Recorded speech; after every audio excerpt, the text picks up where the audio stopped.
one-way street which we were going opposite of traffic. And so we were in the wrong. The police officer at the end of the road waved for us to stop. We didn't see it. I didn't see it. He didn't see it. Police officer jumped in front of his car and said, "Did you not see me tell you waved and tell you to stop?" Kwame said, "I didn't see you. If I'd seen you, we would have stopped." Right, by the Pope, right? So there's a quote by Nana Amos Wilson where he says, if you want to understand any problem, don't look at who suffers from the problem, look at who benefits from the problem. And then you'll see who initiated that problem in the first place. If you look at southeastern Nigeria, look down and then look at the oil, and you'll see that all the conflicts that have been going on all the way back to Biafra and beyond, that's really what it's about. Is you have people who want the resources and don't want to pay for them.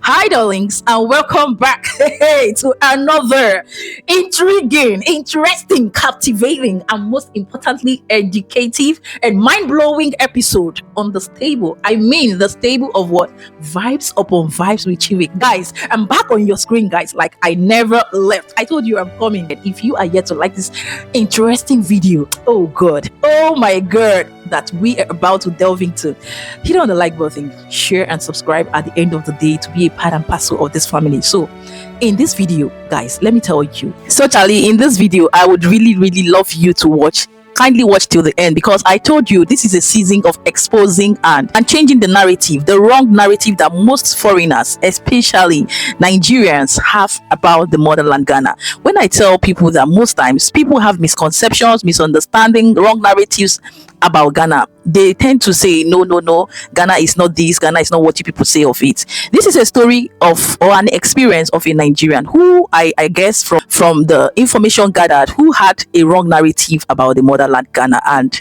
he was actually seeing Ghana from a different light and perspective, unlike us who will forever believe and pin down that yes, Ghana is what it is, even though it's not perfect, right?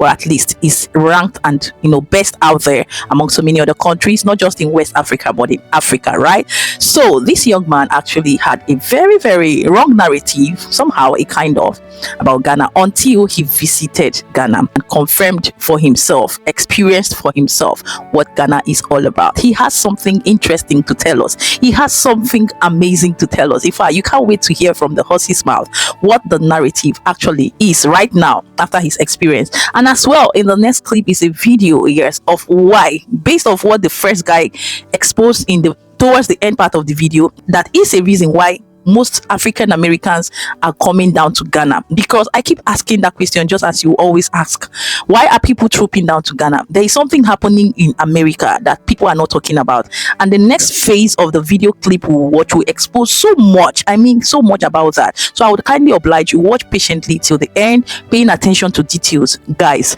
and I will come back and give my final opinion. Let's take a look at these video clips. One-way street which we were going opposite of traffic, and so we were in the wrong. The police officer at the end of the road waved for us to stop. We didn't see it. I didn't see it. He didn't see it. Police officer jumped in front of his car and said, "Did you not see me tell you waved and tell you to stop?" Kwame said, "I didn't see you. If I'd seen you, we would have stopped." Police officer did not believe it. We were trying to pull a fast one. Now, I will say we were wrong. We were in a one-way path. We shouldn't have taken that way, right? So we were wrong. However, Kwame and the police officer got into it. They went back and forth. I'm sitting in the passenger seat, right? And I'm looking at this whole thing play out. I'm observing this whole thing because I've never seen in my life ever a civilian get into that kind of altercation with a police officer and he's not immediately dragged out and beaten with nightsticks. I've never seen that ever before. So I've seen this whole thing play out. And it went on for about 2-3 minutes where Kwame, who is a senior officer, felt disrespected by a corporal who should have had a better tone, according to Kwame. He should have had a better tone in the way he expressed to him what he was trying to express. Kwame admitted that he was wrong. We both admitted that. But he felt that the police officer who was junior to him, who obviously recognized that he's an officer because he can see his beret in the car, challenged him in ways. And you can see this banter going back and forth.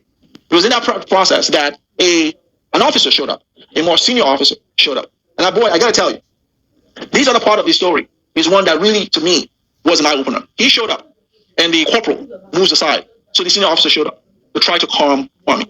Kwame was really heated. And the police officer talked to him like a human being. I watched this officer calm the situation, diffuse the situation, interact with him, gave him the type of privilege and respect that we often see police officers in the United States give the white people. I'm watching this whole thing. He was very patient. He was very calm. His tone wasn't hostile. His tone was very friendly. He tried to calm Kwame down and explain to him what had occurred. He talked to him and both of us like human beings. That was a sight to see. Even while Kwame was still here, he went on and on for a while. The police officer for 5 minutes, literally for 5 minutes, really calmed him down and succeeded in really diffusing the situation and explained to Kwame that yes, the corporal should have had a better tone in speaking to him. And he admitted that it was something that he would coach him on, but then wanted to really calm Kwame down. Now, in my vantage point, right, I couldn't just immediately, I wanted to record this because I didn't have my camera on, right? But I didn't want to do that because then that would be fueling an already bad situation by pulling out a camera and standing to record this. So I didn't want to do that. But I watched this police officer on the driver's side apologize for the conduct, literally apologize for the conduct of the junior officer and explain to us, why he was telling us to stop and why we were in the wrong and all of that. So that went on. And they both had a laugh at the end of it. It was a great, respectful conversation.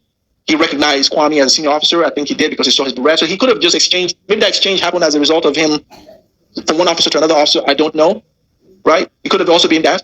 But then when we left, I told Kwame, I said, listen, you see what just happened? That could not happen in the United States. They would have dragged you out and you would have had a Rodney King moment. And he's going to ask me, who's Rodney King? And I'm like, who's Rodney King? I told him that they would not have respected you as an officer. They wouldn't care your ranking in the military. They would not care. But we have seen officers who were sergeants beaten by a police officer, a mere ticket police officer, pepper sprayed, disrespected. They wouldn't have cared because your color of the skin says, I don't care about who you are. He had this look on his face. Think, when you guys made the call, right, that a lot of African Americans and a lot of people were swamped to Ghana. Why do you think? You think it's because they don't like their country? I was educating him. Do you think it's because they like their country? They don't like the injustice, the maltreatment that they face and we all face at the hands of the system. I said, that situation would have ended badly for you. You would have had yourself beaten so badly, worse, they would have killed you, right? And then the whole city would have burned in your name. And you would have been another statistics, right? Killed at the hands of police officers. But that certainly would have gone bad for you. So big ups to the Ghanaian police officers. Big ups. That was everything to me. It stayed in that whole incident stayed in my spirit for the rest of the trip. I could not forget it. Even right now as I'm talking to you guys, I'm having shivers. I couldn't forget it. I still can't forget it. That he got the type of privilege, type of treatment that we often see white people get at the hands of other white police officers. We often see white people challenge police officers and they get away with it. But when we do it, we don't even get close to what he and that police officer had experienced. They throw us in the back of the car. They'll slap their handcuffs on you and throw you in prison.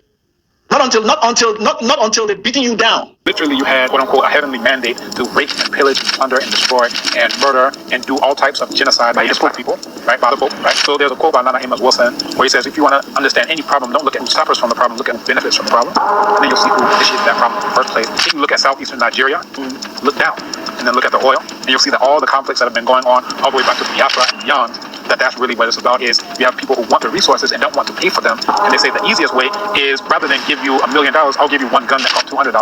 That's a better deal. You'll kill someone who you've been instructed that's your enemy, and then I laugh all the way to the bank when now I get the oil for a fraction, 0.00001% of what I would have had to pay a legitimate government. I don't have to pay taxes on it on top of that. You understand? Any conflict that you see, look down and then you'll understand it's not about these people think that they're better than the other people. That means that those people are literally puppets operating on the basis of what's going to benefit the puppet master. People think about the United Snakes and they think, oh well, there you can get money and so forth. Look at all the millionaires who've committed suicide. There's something going on. I remember there's a comedian, very famous comedian when I was growing up, Robin Williams.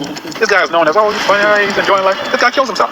There must be something more to life than just having cash, right? So what's going on that even makes the white people who live there kill themselves? Now, what should the black people do? Because they got it easy. What's going on with us? So there's something going on just in terms of quality of life where when you drive around, a police car will come behind you and you're worried, am I going to lose my life today?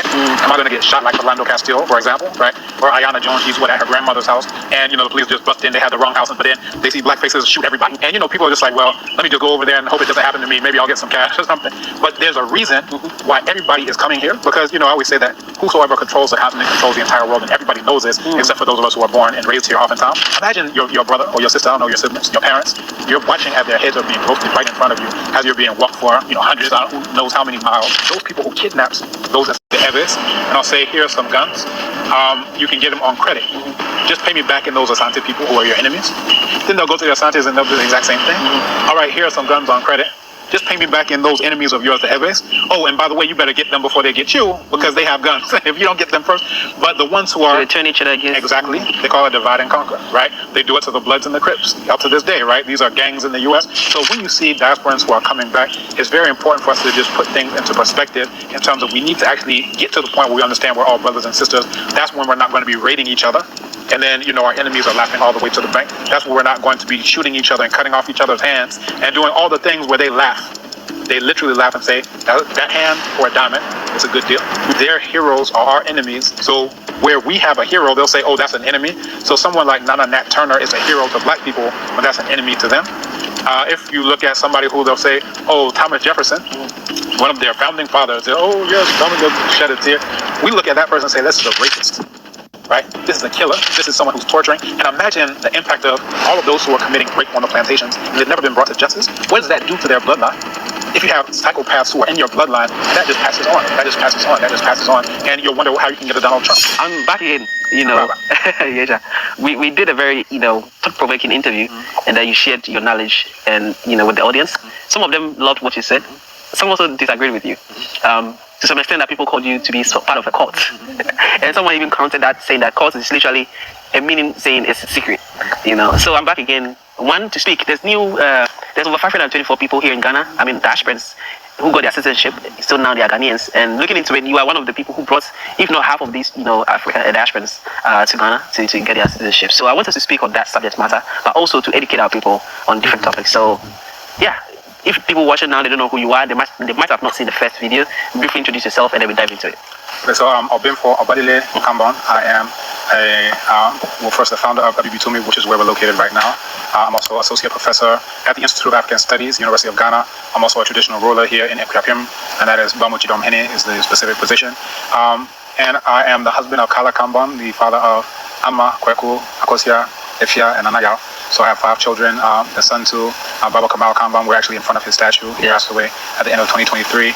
And also son to Okunini Ba Mawia Kambon, a noted psychologist, former president of the Association of Black Psychologists. So, anytime I introduce myself, I like to give myself in context so people can see how I, basically Baba Kamal, my father, would always talk about the 3 R's: relate, relative, and relevant. So you have to show how you relate, how you're relative, and how you're relevant. So, that's what I can do by way of introduction. In terms of the citizenship, I didn't bring 524. Out of the 524, 13 of them were my clients. However, the origin of it, I can actually say I'm directly responsible for all of those who got citizenship indirectly. How's that? Very good. So the initiative where the president en masse restores the citizenship of diasporans, it actually started 2015. So Founders Day, myself and several others were called to do, that's of course September 21st, 2015. We were called to Commonwealth Hall. And there was one of the students who had the African Youth Improvement Foundation, Kofi Asante Mbereku. And, basically the idea came up after, the presentations, a lot of very black powerful presentations. It was like, why do we have to wait for a year before we can come and discuss our issues and things that matter to us? And, basically the idea was put forth that, we don't have to wait for an entire year before we can talk about these things. We can actually meet on a monthly basis. So that's what we ended up doing. Initially, we were going to call it the Abibitumi Kasa Lecture Series. One of the other people who spoke on the panel, he had the idea to name it Ministry of the Future. And the idea was that there should be a government ministry that specifically deals with the future. It's interesting, if you look at the United Snakes, they've just launched something they're calling the Department of Government Efficiency, which is Doge, which is the coin, which is Elon Musk thing. So it's basically like an innovative idea in terms of what a ministry can be. And he had actually mentioned that name before. I think it was on TV Africa or something like this. But we said, all right, let's go ahead and go with that. So we were meeting every month, so of course September, October, November, so forth. And it was, I remember, the 3rd Sunday of every month. I think it was the 3rd Sunday of every month. And we were doing that, we had presented basically a document saying this is what we intended to do to the Director of African Studies, the Senior Assistant Registrar, and we continued with that up until April. And April, that's when the Senior Assistant Registrar said, oh, I don't know anything about it. So I showed her, the document and so forth. But what was significant about the April meeting is that Okunini, that's Dr. Hamed Maulana, who was one of those who I mentioned, spoke and gave that as an idea for the name. He had a good friend who happened to be the Executive Secretary to the President, that was Honorable Nikwe Sikwate. And he was invited, he came and sat down. And one thing that came up in the discussion was that, as diasporans, and of course, the meeting wasn't only diasporans, it was those from the continent, students, people from the larger community. It was really a beautiful coming together, in terms of what it was at the time. But, those diasporans who are present, they said, we contribute a lot to Ghana, but we don't, get very much in return.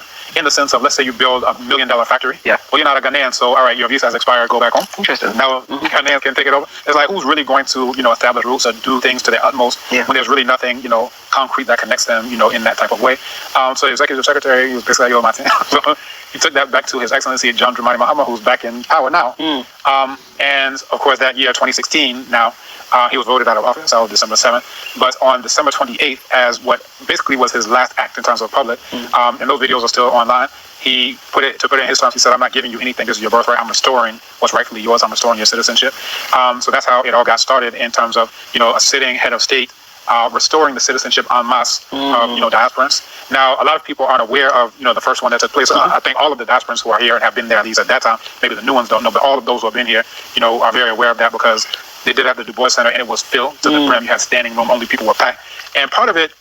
You had different people who tried to do different things in the past. You had, those who advocated for a right of abode. You had those who had done various things. But and one of those, I remember Mama Amakus, after we were able to get the citizenship, she brought me a binder, like a huge binder like this thick, that documented all of the things that they did in order to try to get citizenship way back since the 1990s, I think, the early 90s.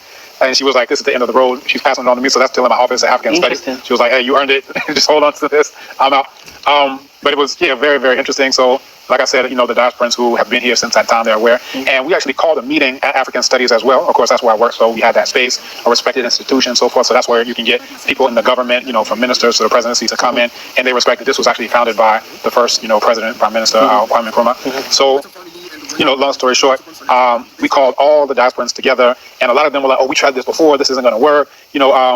Dr. Maulana, he had done a form basically in Microsoft Word. They're like, "Oh, this is never going to work," And then some people were like, "What can it hurt?" Right? So we filled out the form. And there were 28 of us who filled out the form.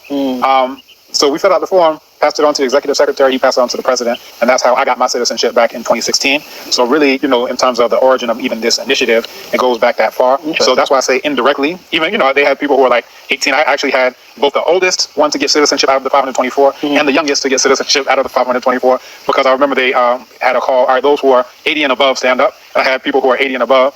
Those who are 18 to 25 stand up. I had people who are 18 there. And the first name that they mentioned was my person who was 80. That's Baba Morgan Moss. So you can see, we have photos of him, shaking hands with the president, representative of the elders, the youth, and then everybody in between should be captured, with that. And I was wondering how it was very well organized, very, very well organized. I was wondering how they're going to do it, because in the past ones, you had all of us going up to shake hands with the president. I'm like, this is going to be over like. Chalee, this was indeed a very in-depth exposition and eye-opener. Like, personally, I did not even know that.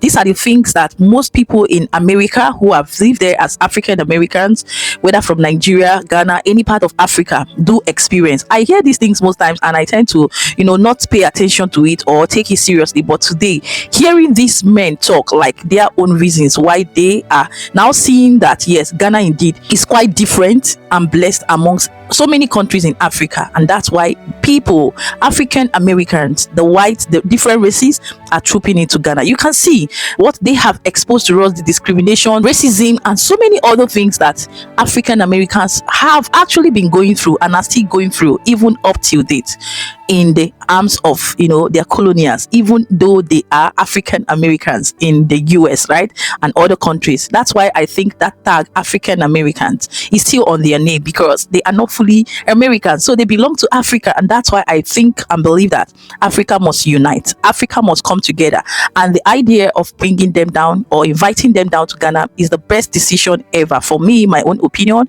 As long as they're not constituting nuisance or doing anything wrong, that is their roots. They should go and identify with their root, and I'm so glad that this is actually happening in the motherland. I wish this can extend or be replicated in so many other countries like Nigeria and the rest of them. I will really, really find it quite interesting. So this is what it is for today. It is what it is. We've heard, we've seen.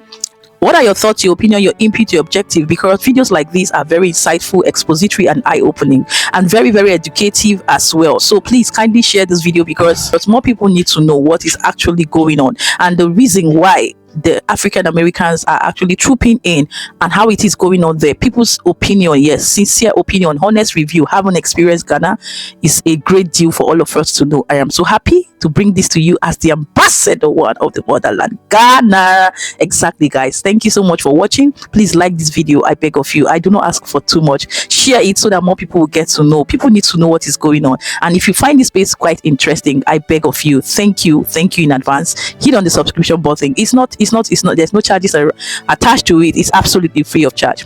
Subscribe to be part of this family. Exactly. And keeping it real, happy, safe, and blessed. And I will see you in my next one. But for now, ciao.